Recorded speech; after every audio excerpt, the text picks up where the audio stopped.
આગામી મહોરમ પર્વને શાંતિપૂર્ણ, સૌહાર્દપૂર્ણ અને કાયદો વ્યવસ્થાના માહોલમાં ઉજવવા ખેડા જિલ્લા પોલીસ તંત્ર દ્વારા વ્યાપક સુરક્ષા વ્યવસ્થા ગોઠવવામાં આવી છે. જિલ્લામાં વિવિધ સ્થળોએથી અંદાજે 500 જેટલા તાજિયા નીકળવાના હોવાથી પોલીસ દ્વારા ખાસ આયોજન કરવામાં આવ્યું છે. જિલ્લામાં ઓળખાયેલા 185 સંવેદનશીલ સ્થળો પર વિશેષ નજર રાખવામાં આવી રહી છે. સુરક્ષા વ્યવસ્થાને વધુ મજબૂત બનાવવા માટે 1500 જેટલા પોલીસ જવાનો તથા 50થી વધુ અધિકારીઓની ફરજ પર તૈનાત કરવામાં આવ્યા છે. ઉપરાંત આધુનિક ટેકનોલોજીનો ઉપયોગ કરીને ડ્રોન કેમેરા અને બોડી વોર્ન કેમેરા દ્વારા સતત મોનિટરિંગ કરવામાં આવશે.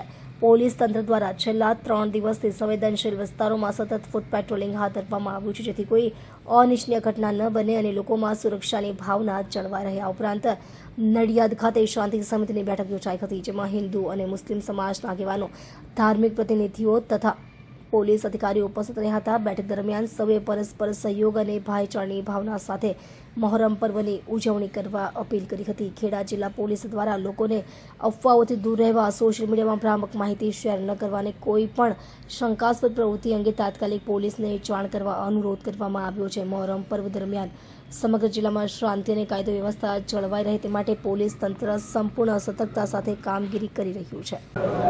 આપણા ખેડા જિલ્લામાં આગામી 25 અને 26 તારીખના રોજ મહોરમનો જે તહેવાર ઉજવવાનો છે એ બાબતે ખેડા પોલીસની તૈયારીઓ પૂરી થઈ ચૂકી છે.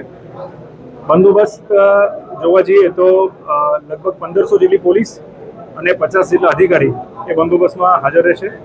આપણે ડ્રોન, બોડી વોર્ન કેમેરા, લાઠી, હેલ્મેટ સહિતનો જે તમામ તૈયારીઓ કરવાની છે એ તમામ કરી લીધેલી છે.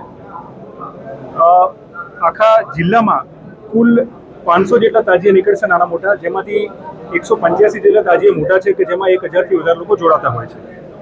અને ખેડા જિલ્લાના તમામ જે સંવેદનશીલ પોલીસ સ્ટેશન છે એમાં પોલીસે છેલ્લા 3 દિવસથી એ ફૂડ પેટ્રોલિંગ, રૂટ સેનિટાઇઝેશન અને શાંતિ સમિતિની જે મિટિંગ કરવાની છે એ પૂર્ણ કરી છે. જેના ભાગરૂપે આજે નડિયાદ ટાઉન ખાતે જે નડિયાદમાં જે તાજિયા નીકળવાના છે તેની શાંતિ સમિતિની મિટિંગ રાખવામાં આવી હતી, જેમાં ખૂબ જ મોટી સંખ્યામાં હિન્દુ અને મુસ્લિમ આગેવાનો તેમજ તાજિયા કમિટીના જે આયોજકો છે તે હાજર રહ્યા હતા. એમના તરફથી કેટલા સૂચનો હતા જેની પણ અમલવારી કરવામાં આવશે અને પોલીસની તૈયારી શું છે એ બાબતે પણ તમામને અવગત કરવામાં આવે. આજે તમામને સૂચના પણ આપવામાં આવી છે કે આ પ્રકારની કોઈ પણ પ્રવૃત્તિ કરશે તો એના વિરુદ્ધમાં કડકમાં કડક કાર્યવાહી કરવામાં આવશે.